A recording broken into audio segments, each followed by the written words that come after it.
Hey guys, this is Tyler from Pixabyte, and welcome to Indie Interview. In case you're not familiar, this is the show where we talk to the developers behind some of the most interesting upcoming indie games.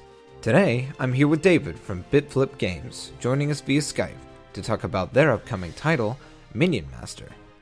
David, thanks for taking the time to be here today. Oh, you're welcome. So, to start out, why don't you give us a quick overview of the game? Sure. Minion Master is a digital board game. It's a mashup of a tabletop-style game like Warhammer 40k or HeroScape and a collectible card game like Magic the Gathering. We've got elements of real-time strategy game in there, turn-based strategy game. So really, it's all of those things all rolled into one. It's very simple to play, but very deep strategy title for the PC. Interesting. And what are the basic rules of the game? The basic rules are that you build a deck of cards, and in this deck you have minions and modifiers, and each round you get 5 cards, and the idea is to trade those cards for mana and use that mana to play other cards. So the idea is the rules are, use those 5 cards to either get minions onto the board or somehow modify those minions on the board and defeat your opponent. Simple enough. Now, if I recall correctly, this game differs from other card games slightly when it comes to the phases within the game. Can you talk a little bit more about what the phases are in Minion Master and how they work? Sure. There are 2 phases. There's the summon phase and the action phase. So during the summon phase, all the players draw 5 cards from their hand, and they play their cards and they make their moves on the board. And then there's the action phase, which once all the players have made their moves, the action phase takes place, and all the action or all the moves resolve. So all the minions come to life, and they battle based on, what they were instructed to do during the play phase. And can you give us a few examples of some of the different minions within the game and the abilities they have? Absolutely. So we have minions. We have them divided up by factions, and the first faction we made was a fantasy faction. So you have minions like the knight, the archer, the footman, the troll, the kobold. There's a pegasus and a dragon, as well as a catapult. And so each one of those guys, has a different kind of feel and play style and works differently. The kobolds are super fast. They're very cheap to get out. You get tons of them out and overwhelm your enemy. The footman is a very defensive minion. He has a counterattack. So anytime he gets attacked and he survives, he gets to attack back. So there's, lots of kind of different combinations you can play with that play really well together. Or, you have to know what's in your opponent's deck to figure out what you want to use against him.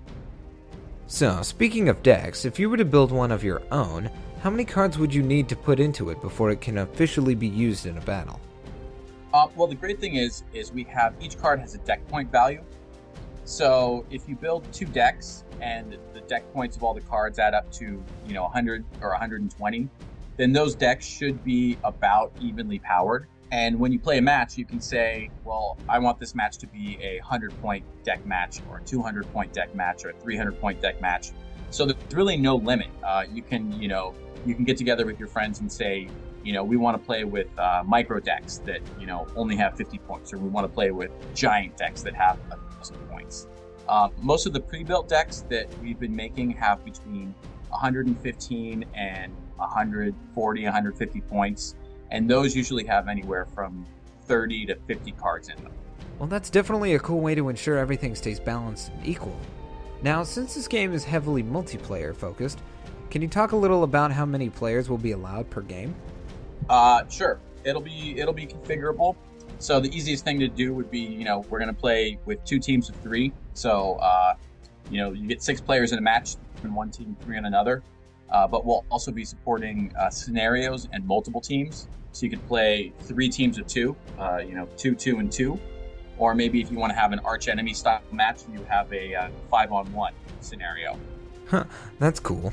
Now, you can also customize or build your own maps within the game, correct? Yeah, the map customization is really cool. You can build levels to your heart's content. Basically, there are 10, 15 different types of tiles, and each tile is a different terrain type, so they all have different movement costs.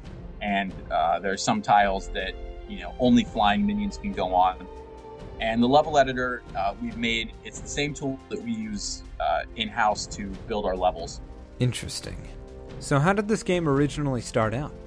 The game started out as a way of bringing the tabletop gaming experience to the video game world, and kind of keeping the heart and the soul and the feel of it, but updating it for a modern computer, so that you can play the game. A tabletop game like Warhammer or HeroScape, you can spend hours or even a day just setting up the board, picking your characters, deciding on a scenario. Then you have to get anywhere from 2, 3, 4, 5, 6 of your friends into your house, to play the game, and it takes hours and hours, and then you have to clean it up. And so we wanted to have that, that experience and that fun of playing with the miniatures, and getting that strategic type of gameplay, but doing it in a way where you don't have to buy hundreds or thousands of dollars worth of stuff, and you can get through a game. You don't need to get your friends to your house. You can play online, and you can play this giant strategy match, and in Minion Master you can do it in 15 minutes. Cool. So right now the game is available for pre-purchase if you want to get into the beta, but how much is that going to cost, and what all comes with it? It's going to be $20, and that gets you the first 2 factions, which are fantasy and horror, and then that will also get you the 3rd faction, which is steampunk, and that will be coming out a little bit after the game releases. And can we expect to see new minions and cards being added as time goes on? Yeah, we'll continue creating more content, adding more factions. The idea is that we have to come up with something that is fun to play with, and that is still works with all the current factions. Sounds great. And what platforms will the game be released on? It will initially be released for Windows PCs. Our next platform would probably be iOS or Android, but we're also planning on doing Mac and Linux. All right. And before we go, do we have any kind of a release date for the game? We are looking to release at the end of October or the very beginning of November. Awesome. Well, David, thanks again for taking the time to be here with us today. All right, well, thank you for having me. And unfortunately, that brings us to the end of this interview. But if you like what you saw here, be sure to check back every Monday for a brand new episode. Until then, this is Tyler from Pixabyte. Thanks for watching.